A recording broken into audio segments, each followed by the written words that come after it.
शिवाय। श्री श्री श्री सामेश्वर महादेवंकर महिमा अपार महिमा तांकर कीर्ति कलाप लोकंकु एते आगे नहीं जे आखपाख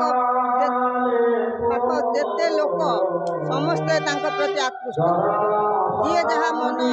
बांछा कर निश्चित भाव से तार फल पाई प्रभुंकर पीठरे उन्नति उन्नति हो दिनक दिन बढ़िबार लगी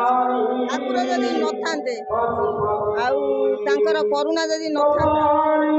ये सब ठीक से हो पार न था। ये विवाह जो नियारा विवाह ठाकुर विवाह ठाकुर पर आपण ये विवाह को आमे बहुत खुशी सहित आनंदर सहित सब ग्रामवासी आखपाख ग्रामवासी समस्त भी इच्छुक शिव विवाह ठाकुर करंतु ये विवाह कार्यक्रम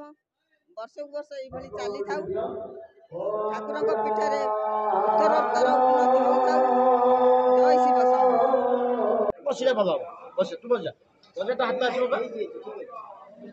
हां जी परिचय टिके देबे गोपीनाथ दास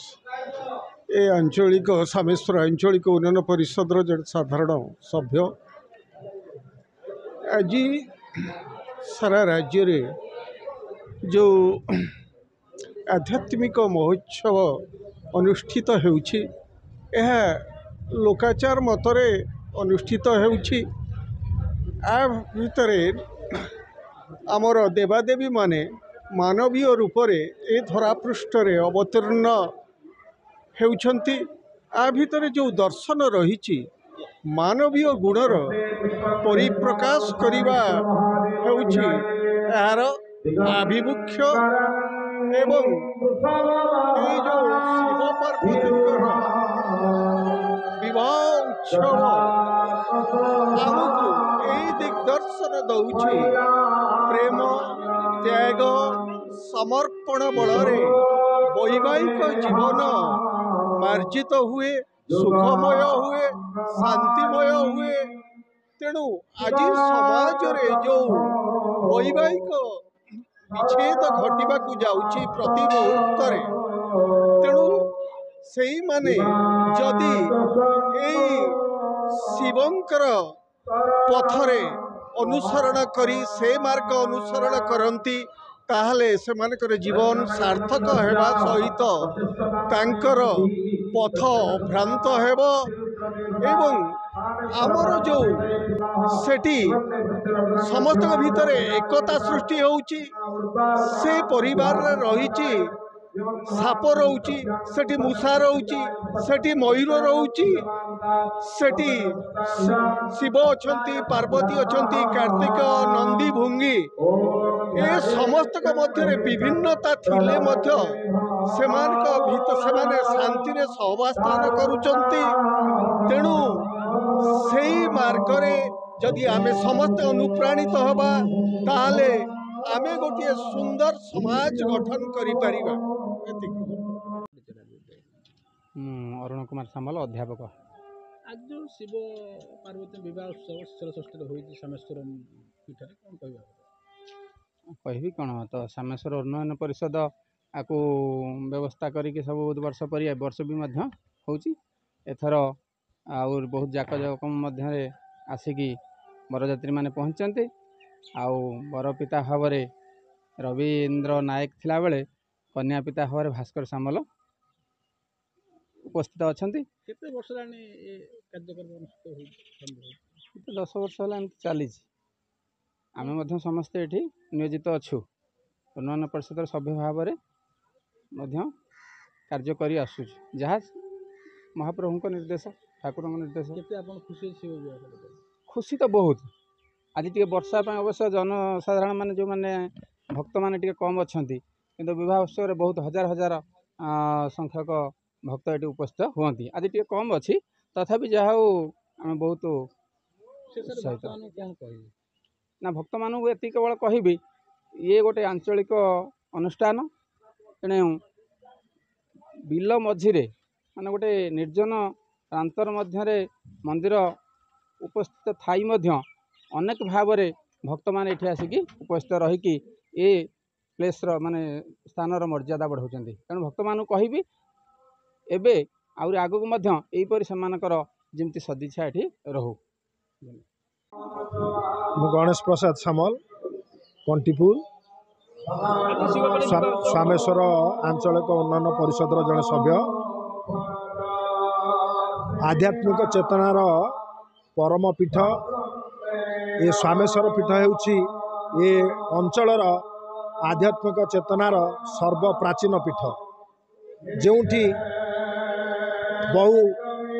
यार स्थिति पर बहु किंवदंती आत्मविश्वास नहीं ये अंचलवासी केउ प्राचीन कालरू एठारे विभिन्न पूजा पार्वण करि चालुथिले मध्य स्वामेश्वर आंचलिक परिषद माध्यम एठारे प्रगतिमूलक चिंताधारा भितर ये मंदिरर सर्वांगीन उन्नतिकरण पाई ये अंचलवासी अकुंठित चित्तर साहाय्य सहयोग को नहीं एठारे बहु कार्यक्रम परिचालना करुच्ची विगत वर्ष मानक भली चलित वर्ष ये शीतल षष्ठी रे शिव पार्वती विवाह उत्सव महासमारोह रे पालित होबाकु जाउची। यही शिव पार्वती विवाह उत्सव रे श्रीजुक्त रवींद्र नायक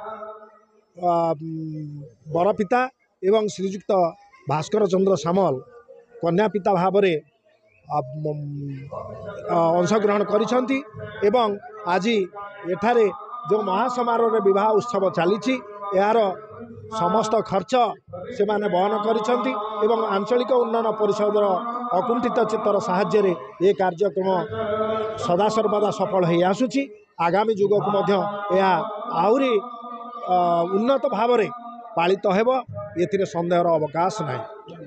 ना सुरेंद्र नाथ बोलाई मु आमर आंचलिक उन्नयन परिषद रामेश्वर महादेवंकर जड़े सेवक आज महान पर्व आमर हर पार्वती विवाह उत्सव एटारे पालित होउची। आम ग्राम कंटीपुर एवं तत्सहित आखपाख गाँव 5 खंड मौजार लोक मैंने उपस्थित होती आनंद सहकार एटारे विवाह पर्व संपन्न होगा जाउची।